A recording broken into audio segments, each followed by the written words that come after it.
Lo primero que me enamoró del capitalismo y la libertad, básicamente fue que es una máquina de sacar gente de la pobreza, que es la máquina de la prosperidad, que es la máquina del bienestar. O sea, eso es una historia muy fuerte, es muy estremecedora, o sea, ver los logros de la humanidad en los últimos 200 años, es decir, desde la llegada del capitalismo, que no es ni más ni menos que una revolución institucional, que es la revolución, digamos, de la propiedad privada. Los liberales, en general, han abandonado esa discusión porque es tan fuerte la evidencia empírica que es casi como decir, no tiene sentido esta discusión a la luz de los hechos. Y el punto central es que la condición natural del hombre fue la pobreza. O sea, a veces hay algunos que dicen, no, hay que explicar la pobreza. No, lo que hay que explicar es esta maravilla que es en los últimos 200 años cómo cayó estrepitosamente la pobreza. Piensen que para el año 1810 el mundo llegó a tener 1.000 millones de habitantes y las personas que vivían con el equivalente de menos de $1 diario eran el 95% de las personas. Hoy ese número es menos del 5%. En un mundo donde además hoy viven 7.250 millones de seres humanos. ¿Cómo puede ser que algo que es tan malo, según la teoría económica neoclásica, podía generar tanta caída de pobreza y tanto bienestar, ¿no? Yo no les pido que me crean que esto se va a seguir acelerando, pero por lo menos podríamos tener los recursos como para mantenerlo constante. Y si eso fuera así, a lo largo de un siglo estaríamos multiplicando el PBI per cápita por 60 veces. Es decir, que a lo largo de un siglo estaríamos logrando 4,6 veces lo que logramos a lo largo de 20 siglos. Por lo tanto, no sabemos cómo será el futuro. Lo único que sabemos es que será mucho mejor.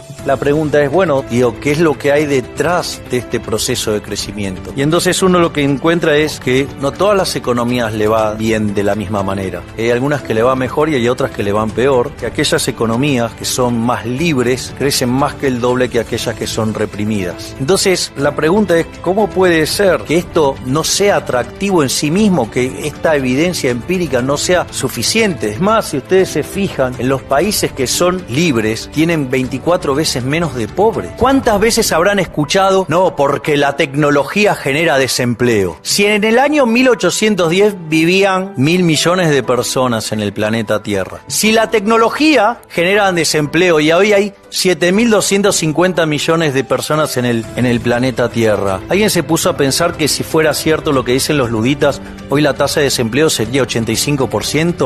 Lo cual nadie lo piensa porque es una pelotudez del tamaño de una casa. ¿Ustedes qué creen que pasó con los fabricantes de velas el día que Edison inventó la lamparita? Sin embargo, digamos, todos usamos la luz eléctrica. Supongamos lo siguiente: aparece alguien que crea la pastilla que cura todos los males y podemos llegar a ser eternos en el estado que nosotros querramos. No va a faltar el pelotudo, va a decir, che, pero los fabricantes de cajones para muertos van a quebrar, ¿no? Entonces uno dice, bueno, cerrar la economía es bueno. Entonces, bueno, cerramos la economía en Argentina. Bueno, pero la verdad que si es bueno, lo cerramos en Buenos Aires. La verdad que si es tan bueno, lo cerramos en la capital federal. Si es tan bueno, lo cerramos en Palermo. Digo, si es tan bueno, con ese argumento me encierro yo solo. Entonces sucede que ahora, digamos, me tengo que ocupar de hacer mis zapatos, mis pantalones, mis camisas, mis corbatas. O sea, voy a tener una vida de mierda. Si él es bueno produciendo zapatos y yo soy bueno produciendo alimentos, entonces, digamos, vos te vas a dedicar a producir zapatos, yo me voy a dedicar a producir alimentos y vamos a tener alimentos de mejor calidad y zapatos de mejor calidad los dos. ¿Cuál es otra crítica que nos hacen los socialistas? No, porque ustedes asumen que son dos iguales. ¡No! Todo lo contrario. Nosotros justamente festejamos la diferencia. Gracias a Dios somos todos distintos. Entonces, él se dedica a los zapatos, yo me dedico al alimento, él se dedica a las camisas. Y así, digamos, la gran diversidad produce mayores cantidades de bienes de mejor calidad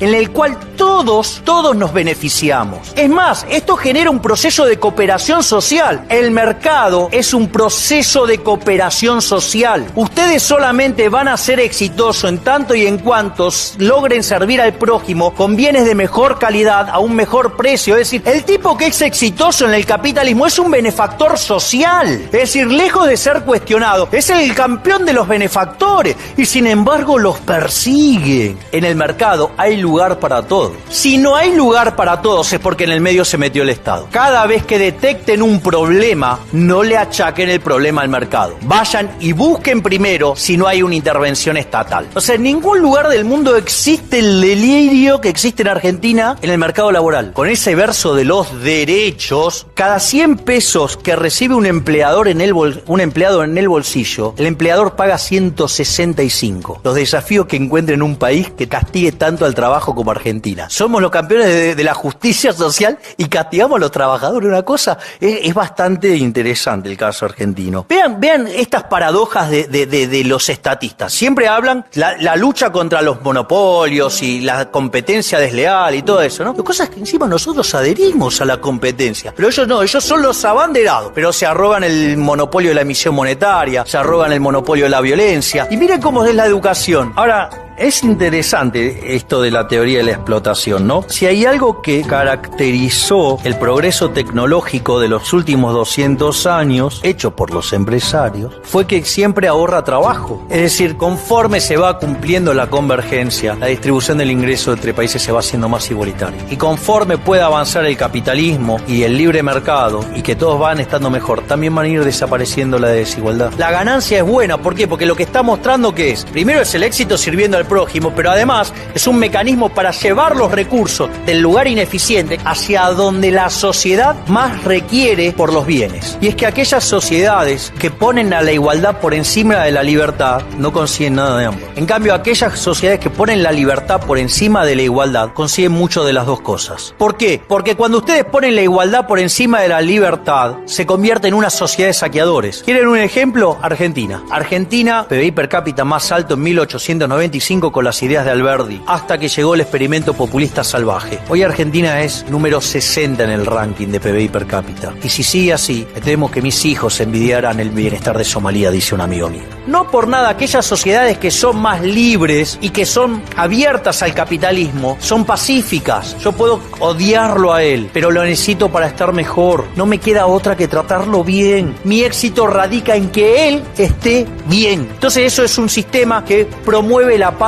Entonces, en el fondo, lo que ustedes tienen que comprender que estamos frente a una discusión de valores. Por un lado, el socialismo, basado en la envidia, el odio, el resentimiento, la desigualdad ante la ley, el robo. Consecuentemente, un sistema violento que siempre se aplicó por la fuerza y se llevó puesto más de 100 millones de vidas humanas. Y por el otro lado tenemos el liberalismo, el capitalismo, que no es ni más ni menos que el respeto irrestricto del proyecto de vida del prójimo, basado en la propiedad privada, basado en los mercados libres, basado en la poca intervención del Estado, basado en la división del trabajo, basado en la cooperación social, donde se premia el ahorro, donde se aprecia el esfuerzo, el trabajo. Pero como si todo esto fuera poco, somos superiores estéticamente. Miren lo que es New York, miren lo que es Cuba. Sí, digamos, yo no conozco gente yéndose de New York para Cuba. Todos que se quieren ir al maldito capitalismo. Sí, ¿cómo eran los edificios de la Unión Soviética? Eran grises, oscuros, sin ventana, no les daba la luz. En cambio, del otro lado, ¿qué teníamos? Teníamos al Guggenheim, sí, tenemos las Torres Gemelas, sí, el edificio Chrysler, el Empire State, un conjunto de bellezas. Entonces, ¿dónde está la lógica de esto? ¿Qué es lo que sostiene toda esta magia? La libertad. Es el modelo de la libertad. Es decir, ¿cuáles son los valores del socialismo y cuáles son los valores del capitalismo? Pero bueno, esos son los problemas de un país que se hunde sistemáticamente, como que es Argentina. En general creen que los economistas no tenemos corazón, es mentira. Muchas gracias y ¡viva la libertad, carajo!